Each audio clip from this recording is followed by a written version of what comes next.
بسم اللہ الرحمن الرحیم۔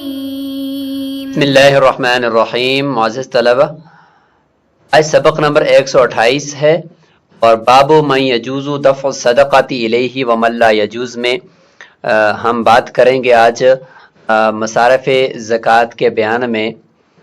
چونکہ ہمارا یہ حصہ دوم ہے تو ہم بات کریں گے کہ مصارف زکوٰۃ جو سبق نمبر 127 کے اندر بیان ہوئے تو ان مصارف زکوٰۃ میں پھر شرائط کتنی ہیں۔ مصارف تو یہ ہیں لیکن پھر ان میں بھی کچھ شرائط ہیں، ان شرائط کو ہم نے ملحوظ رکھنا ہوگا زکوٰۃ دیتے وقت۔ تو ان کا خلاصہ ہم ایک نظر یہاں پہ دیکھ لیتے ہیں، اس کے بعد پھر انشاءاللہ کتاب سے اس کو سمجھتے ہیں۔ سب سے پہلی شرط یہ ہے کہ جس کو ہم زکوٰۃ دیں گے وہ مسلمان ہونا چاہیے، غیر مسلم کو زکوٰۃ نہیں دے سکتے۔ اس کی دلیل اور انشاءاللہ اس سے متعلق گفتگو کتاب سے ہم دیکھ لیں گے۔